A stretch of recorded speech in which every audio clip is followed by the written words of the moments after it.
Oke, selamat datang. Hari ini kita akan ngebahas sesuatu yang lebih dari sekedar data atau laporan. Anggap aja ini sebuah peta. Peta buat masa depan ekonomi Indonesia. Nah, di peta ini ada potensi yang luar biasa besar. Tapi yang paling penting, ada sebuah persimpangan jalan. Dan pilihan yang kita ambil di persimpangan ini bakal nentuin segalanya. Pertanyaannya sebenarnya simpel aja, tapi taruhannya itu gede banget. Apa sih mesin penggerak ekonomi Indonesia yang berikutnya? Jawabannya mungkin bukan ada di tambang atau pabrik-pabrik raksasa. Jawabannya mungkin jauh lebih dekat. Ada di secangkir kopi yang kita minum tiap pagi, film yang kita tonton, dan baju yang kita pakai sehari-hari. Coba deh perhatiin angka ini. 26,48 juta. Ini bukan sekedar statistik loh. Biar kebayang, jumlah ini tuh hampir setara dengan seluruh populasi Australia. Dan mereka semua bekerja di satu sektor yang sama. Sektor kreatif. Ini adalah kekuatan raksasa yang udah bergerak. Sekarang juga. Terus siapa aja sih pemain utamanya di dalam mesin raksasa ini? Ternyata mereka adalah 3 pilar yang akrab banget sama kita. Kuliner, fashion, dan kriya. Dari sarapan kita sampai pakaian yang kita kenakan, inilah jantung dari mesin ekonomi kreatif kita.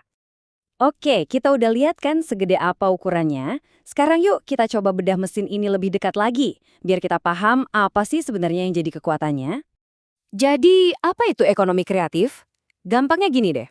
Ini adalah sebuah ekonomi di mana bahan bakunya itu bukan lagi minyak atau batu bara, tapi ide.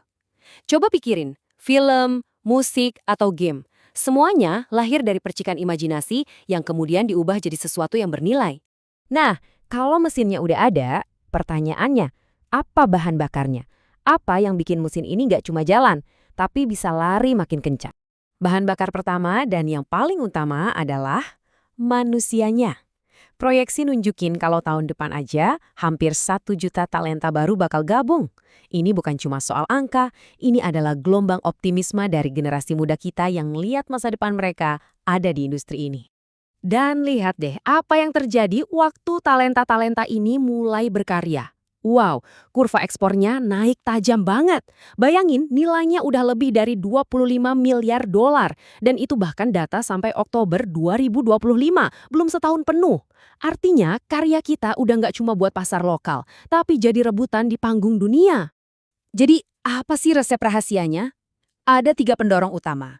Pertama, bonus demografi kita yang isinya anak-anak muda yang melek digital. Kedua, adopsi teknologi yang super cepat, kayak AI. Dan yang ketiga, ini dia harta karun kita yang gak ada habisnya. Kekayaan budaya dan cerita-cerita lokal yang jadi bahan baku utamanya. Tapi, seperti perjalanan hebat lainnya, jalan di depan ini nggak mulus-mulus aja. Ada beberapa tanda bahaya yang harus kita waspadai banget. Karena semua pertumbuhan keren yang kita lihat tadi ternyata rapuh. Kayak main menara Jenga gitu loh. Kelihatan kokoh, tapi kalau salah tarik satu balok aja bisa ambruk semuanya. Jadi kesuksesan ini sama sekali nggak dijamin. Ada 4 balok yang goyang nih. Pertama, ide-ide brilian kita susah jadi duit karena perlindungan kekayaan intelektualnya lemah. Kedua, cari modal buat kreator itu sering kayak cari jarum di tumpukan jerami. Susah banget. Ketiga, kita terlalu bergantung sama platform global, jadi kita kayak penumpang bukan sopirnya. Dan terakhir, kesenjangan antara kota besar dan daerah lain itu nyata, bikin banyak talenta jadi nggak berkembang. Nah, semua tantangan tadi membawa kita ke sebuah persimpangan yang sangat krusial. Bisa dibilang, ada 3 kemungkinan masa depan atau 3 takdir buat ekonomi kreatif kita.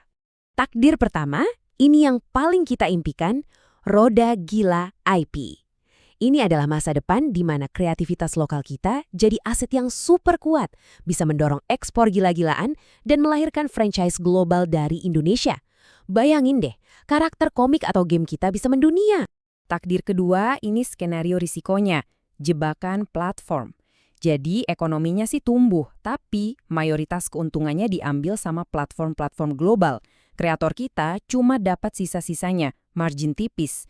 Kita kayak cuma jadi pekerja di pabrik digital milik orang lain. Dan takdir ketiga yang gak kalah bahaya. Indonesia 2 kecepatan.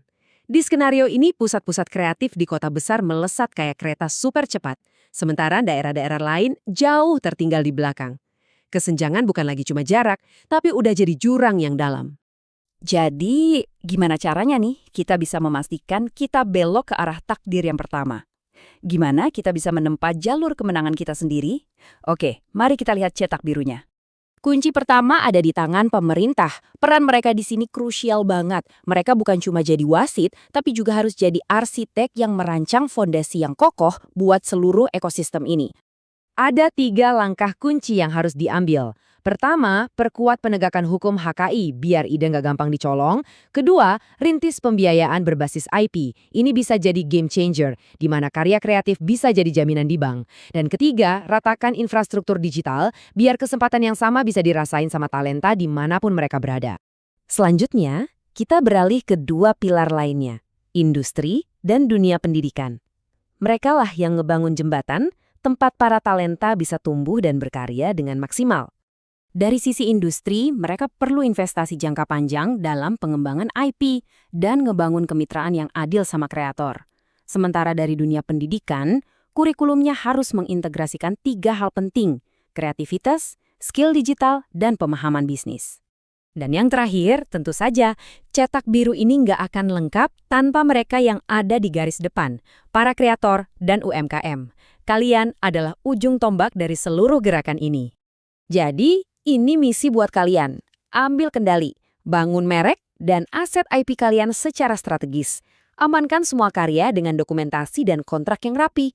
Dan yang paling penting, jangan taruh semua telur dalam satu keranjang. Diversifikasi kanal distribusi kalian biar bisa bangun kerajaan sendiri, bukan cuma ikut ngebangun kerajaan orang lain. Pada akhirnya, semua kembali ke kalimat ini. Ekonomi kreatif adalah masa depan ekonomi Indonesia karena berangkat dari kekuatan asli bangsa, talenta muda, budaya, dan kreativitas. Petanya sudah ada di tangan kita. Pilihan jalannya pun udah jelas.